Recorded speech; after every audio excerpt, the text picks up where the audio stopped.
Assalamualaikum warahmatullahi wabarakatuh. Perkenalkan nama saya Faris Ilham Panggotitia dengan 3 biji takir nomor 7 dari DRU 4 pas praktikum A di praktikum sistem elektrik ini. Saya akan sedikit menjelaskan tentang materi VRTOS pada mikrokontroler.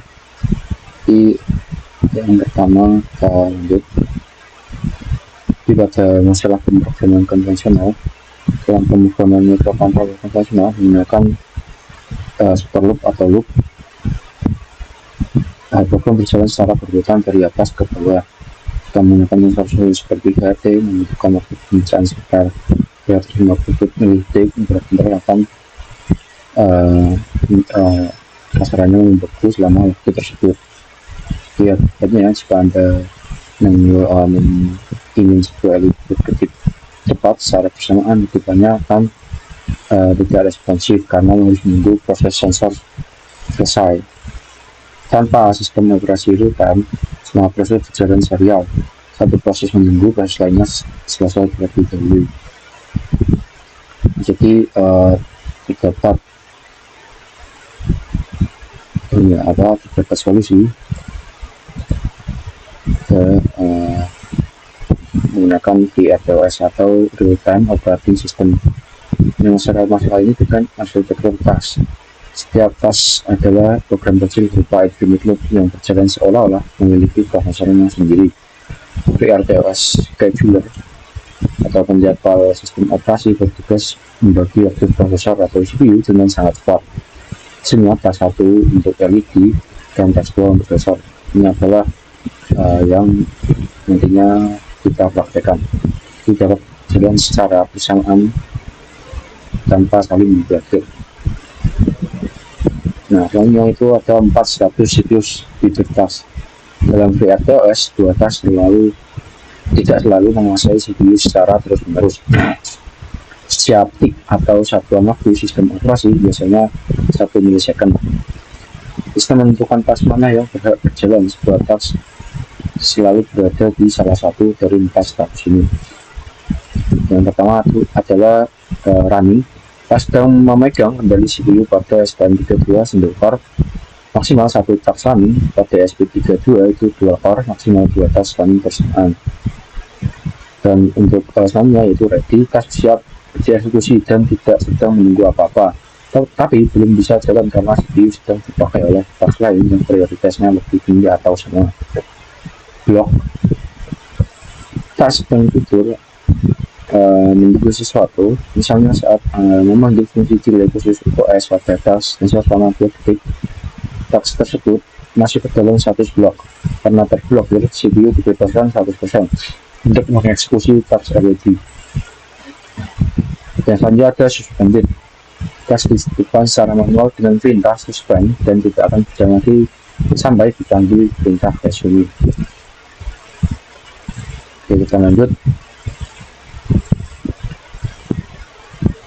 Itu prediction dan end context switching. Bagaimana jika task 2 bagaimana jika task sensor menggunakan prioritas 2 sedang tidur selama 2 detik, lalu kita waktunya habis saat CPU sedang sibuk menyalakan task LED atau prioritas 1. Disinilah VRTOS menunjukkan kekuatannya melalui metode preemptive scheduling. Yang pertama itu mendeteksi kebangkitan. Sistem mendeteksi task sensor prioritas 2 sudah bangun dari status blok menjadi ready.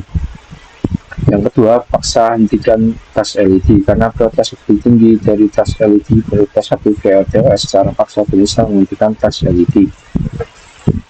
Konteks switching, OS menyimpan semua kondisi memori task LED agar tidak hilang. Proses perpindahan ini disebut konteks switching. Yang keempat, task sensor mengambil alih.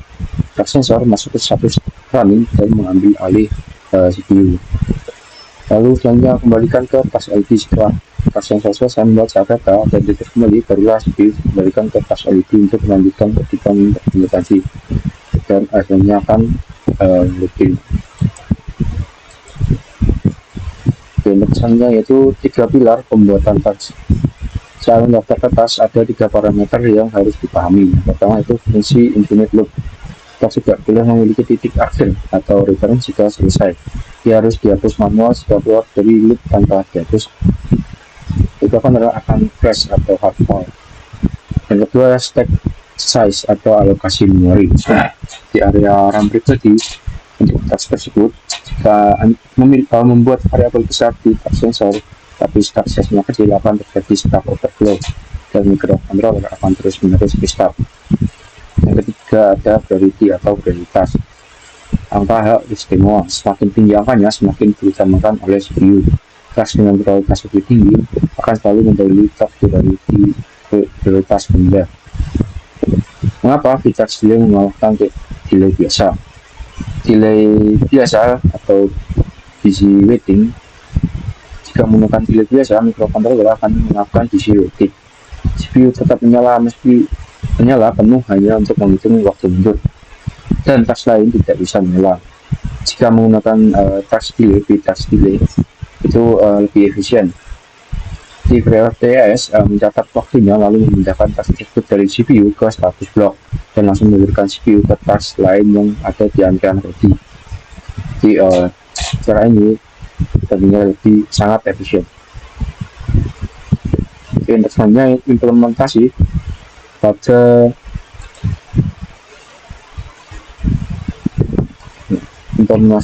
ESP32. Jadi ESP32 memiliki prosesor dual core, berarti sudah tertanam bawaan atau native langsung di dalam sistem Arduino Core untuk ESP32. Tidak perlu menginstal library tambahan, bisa secara spesifik memilih core mana yang akan menjalankan task untuk membagi beban fisik perangkat keras. Dalam fungsi setup, berdasarkan task menggunakan fungsi khusus dual core seperti berikut ya. Terus dalam fungsi task atau di luar setup atau loop seperti ini. Nah, untuk penjelasan parameter ESP32, task 1 LED atau task 2 sensor, nama fungsi yang berisi infinite loop programnya. Lalu untuk task LED, nama string untuk keperluan internal. Lalu ini ada 1000 dan 2048. Itu ada stack size, satuannya bytes. Misalnya diberikan alokasi lebih besar yaitu 2048 bytes karena library THT biasanya memakan memori lokal lebih banyak. RAM ESP32 sangat besar, yaitu 520 KB, jadi angka sangat aman. 1 dan 2 prioritas. Sensor diberi prioritas 2 lebih tinggi agar pembacaan tidak terputus. Dan misalnya yaitu 0 dan 1 pintu core, task LED berjalan di prosesor inti 0 dan task sensor berjalan di proses inti 1. Misalnya yaitu pada STM32 F1 ya, atau biasa disebut Bluefield, memiliki arsitektur single core berbeda dengan ESP32 di Arduino IDE, tidak tergantung langsung secara bawaan. Jadi jika membuat program yang masih menggunakan library tambahan, karena single core kedua task dibanding meminjam CPU. Namun saking cepatnya perpindahan tersebut, secara kasat mata LED dan sensor terlihat berjalan bersamaan. Dalam fungsi up, mendaftarkan task menggunakan fungsi tanda FreeRTOS dan masih menyalakan scheduler di baris paling bawah. Struktur fungsi infinite loop-nya sama persis dengan ESP32 menggunakan VTAX delay. Ini di parameter STM32 itu ada extract rate tanpa pin to core. Beda dengan ESP32, jadi menggunakan fungsi standar karena CPU-nya hanya satu. Untuk stack size-nya itu 228 dan 256. Di STM32 satuannya adalah words bukan bytes. Di satu word itu sama dengan 4 bytes, jadi 128 berarti 512 bytes. Memori RAM belum dialokasikan. Jadi harus hemat karena RAM built-in hanya sekitar 20 KB. Untuk VTAX start scheduler itu pada tombol start mesin. Jika perintah berhasil jalan, maka program tidak akan pernah turun eksekusi loops standar begini karena kendali sebenarnya sudah diambil oleh FreeRTOS. Oke, untuk kesimpulannya, perbedaan eksekusi. Jadi perbandingannya ada di sini. pada aspek arsitektur prosesor, SP32 itu menggunakan dual core atau dual inti chip, sedangkan untuk STM32 itu menggunakan single core. Untuk ketersediaan OS di SP32 itu sudah ada bawaannya. Untuk STM32 itu wajib menginstal library-nya. Untuk aspeknya itu aspek perintah pembuatan cas itu bisa dilihat sini perbedaannya. Alokasi memori itu pada SP32 itu menggunakan bytes, dan sedangkan untuk STM menggunakan word. Itu kali 4, satu word itu sama dengan 4 bytes ya. Untuk menyalakan sistem SP32 itu otomatis di latar belakang. Untuk STM32 wajib memanggil Vitex scheduler di setup. Misalnya secara paling umum, setelah satuan sukses SP32 sama dengan Vitex dan STM32 sama dengan board. Dikasihkan menghitung untuk tidak terjadi stack overflow. Oke, jadi untuk sedikit penjelasan materinya, kita masuk ke praktikumnya. Ini ada ketentuan praktikum pada praktikum ke-7. Jadi ada modul praktikum ke-7 ini modulnya VRTOS yang tax. Jadi ada 2 percobaan dan 1 project. Percobaan pertama menggunakan ESP32, percobaan 1 dan 2 menggunakan ESP32 atau STM32 yang terdiri dari 2 task, yaitu task 1 ada LED yang menampilkan timestamp dalam 1 mikrosecond, dan ada LED state itu mati atau hidup 0 atau 1, counter itu second berapa, core second core berapa. Nah, untuk sensor atau task kedua itu task 2 misalnya sensor lalu ada counter. Nah, itu project. Jadi di project kelompok kami itu menggunakan ESP32 dengan menambahkan satu sensor tambahan, jadi terdapat 3 task. Jadi kita masuk ke bawahnya pada ESP.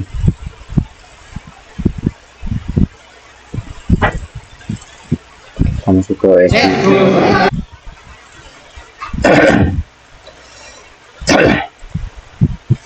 Oke, pada percobaan pertama itu menggunakan ESP ya, ESP32. Lalu sini menggunakan sensor DHT22 dan ada LED ya, seperti tadi bisa dilihat. Jadi di sini ribuannya, jadi ada LED dan sensor. Nah, di sini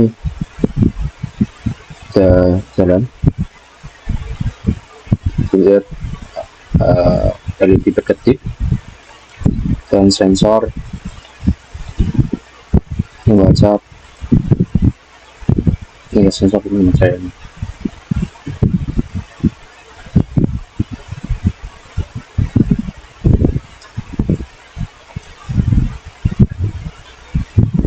Nah, ini kita seperti biasa diupload terlebih dahulu.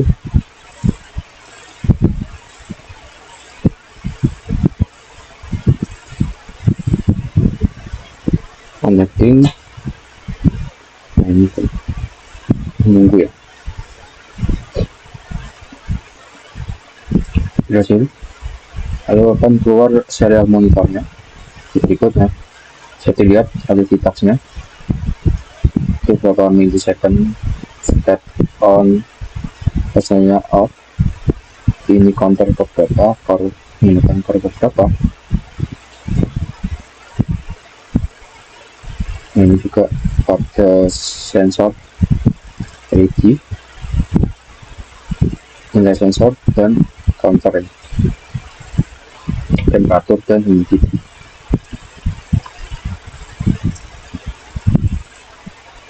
Ini bisa terlihat ada rangkaiannya. Oke, 17-nya di sebelah sini.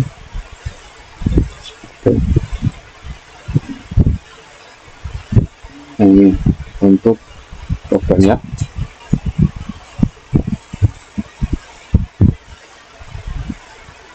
Kemudian GPIO 4 pada LED DHT pada GPIO 5.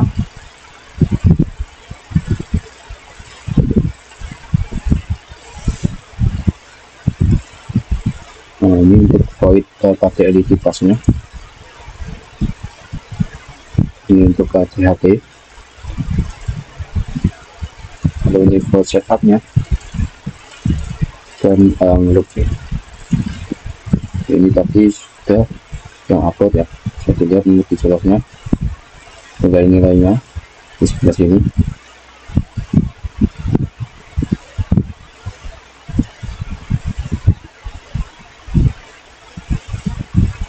Ini sudah sesuai dengan ketentuannya.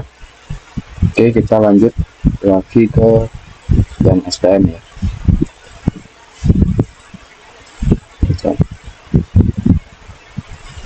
Nah, ini ada STM itu menggunakan sensor jarak atau ultrasonik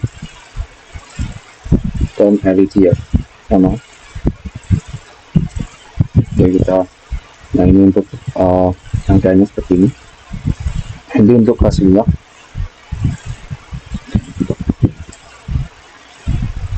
Nah, karena pada materi sebelumnya jadi lihat lagi,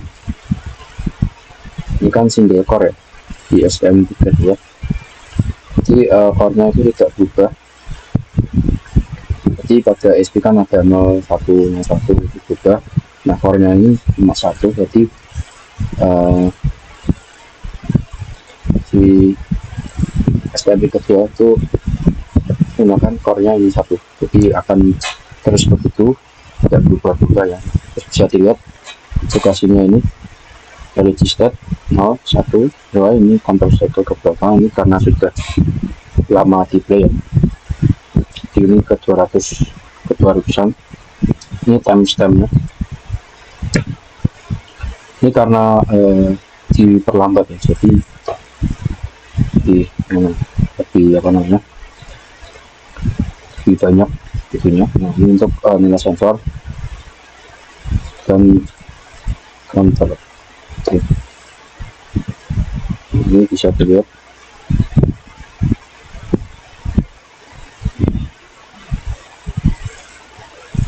Saya coba. Oke, untuk HP sudah. Kita masuk ke ini biar lebih jelas. Oke. Nah, ini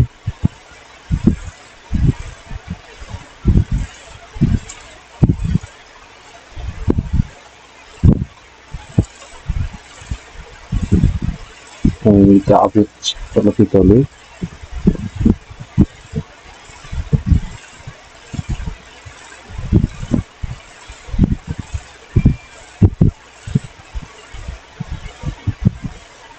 Nah, ini untuk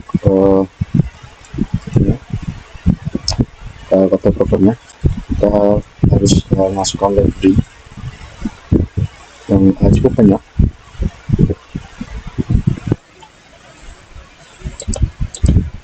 Deklarasi inisialisasi. Nah, ini void untuk komunikasinya. Terus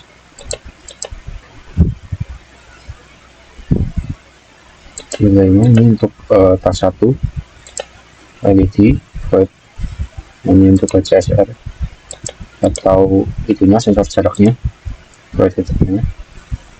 Ini untuk jika terjadi gagal ya.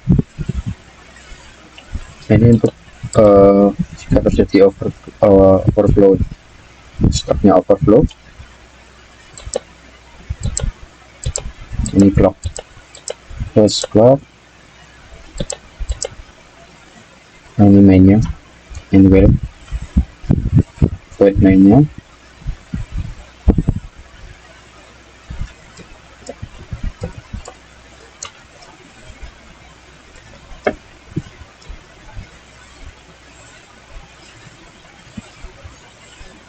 Oke, sudah. Kita lanjut ke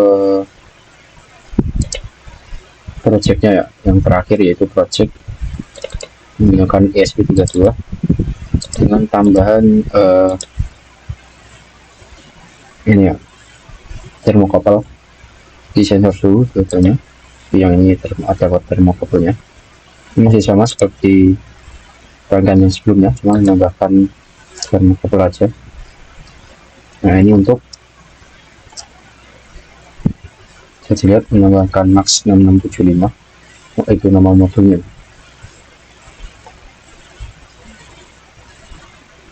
Nah, ini untuk GitHub-nya makan Max 6675. Nah, seperti biasa diupload terlebih dahulu. Ini nah, ini untuk serial monitornya bisa dilihat. Kali di tas termokopel DHT 22 tas. Ini on off. Yang termokopel hanya temperatur. Untuk DHT itu temperatur dan humidity atau nah, ini untuk counternya, itu counter ke berapa ini. Nah, ini saya lihat ini dikasih korek ya, biar apakah benar nilai baca sensornya itu sesuai.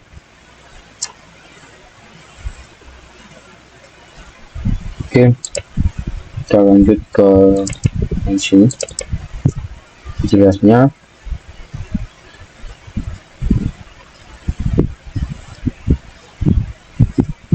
ini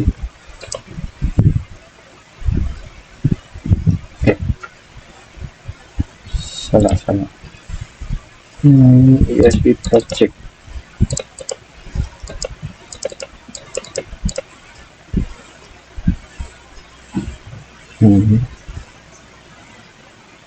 Ya, ini indikasinya tidak sesuai. Nah, ini untuk kode programnya LED GPL 4 DHT GPL 5 ya, sama. Nah, ini untuk tambahan termokopel CS nya itu 18, DO nya 19, clock-nya itu 21 CK ya. Terus di MISO data out di 19 18 di chip select. Nah, ini masih sama. Nah, ini untuk tambahan mungkin di sebelah sini ada thermal counternya. Sini untuk void LED tas masih seperti sebelumnya. Ini DHT tas. Nah, ini di tambahan ketiga, yang di tambahan tas ketiga itu ada thermal counter tasnya. Sama untuk ada itunya apa, respon time-nya, ada temperatur berapa, ada counter ke berapa. Nah, setupnya ini loopnya. Nah, ini untuk file GitHub-nya, masukkan di sini library-nya, kecilatnya upload-nya. Nah, ini biar lebih cepat hasilnya sudah sesuai. Nah, ini untuk hasilnya sudah sesuai dengan yang di ketentuan praktikumnya. Oke, mungkin cukup sekian penjelasan dari saya mengenai modul FTOS tax ini. Tadi dari awal sudah menjelaskan mengenai sedikit materinya, penjelasannya, perbedaan menggunakan ESP32 dan STM32, dan